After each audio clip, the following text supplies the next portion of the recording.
Hi, I'm Chris Otero. In this video, we are going to talk about users, passwords, and password certificates.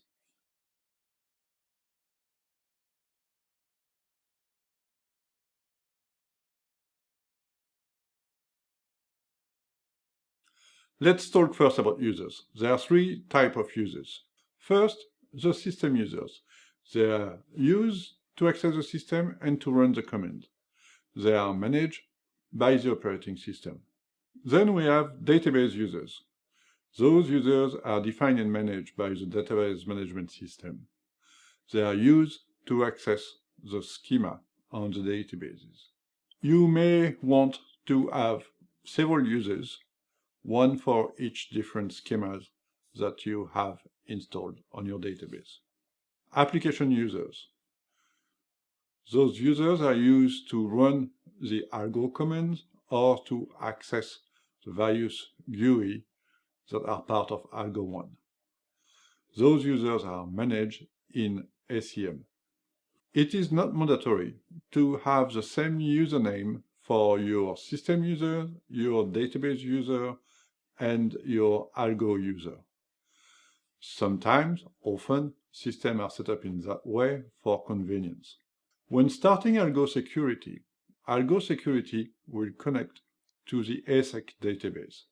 To do so, it needs to know the username and the password that the database management system requires to let the software access the schema. For obvious reasons, it is not possible to give the password as a parameter in the command line. It is not possible either to have it hard-coded in a script or in a file. This is why we need to use a password certificate. A password certificate is an encrypted version of the password stored in a file. This password, the password that is used to access the ASEC schema, is the only one that is mandatory to be in a password certificate.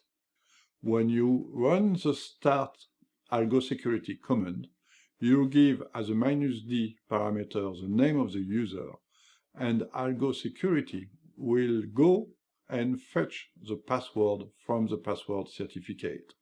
The password in your password certificate needs to be the same as the one that is defined in your database management system. And every time you change your password in your database system, you need to update the password certificate so that Algo Security can start again next time. Algo users are defined and managed in SEM. Their password can be changed as often as required, and the password certificate is not mandatory for those users. If a password certificate is created for an Algo user, this user can run commands without providing a password.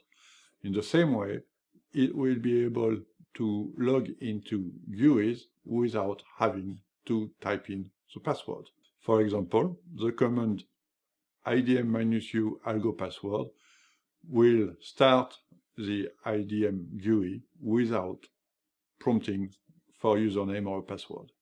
The password certificate for an Algo user needs to be updated every time the password is changed in SEM.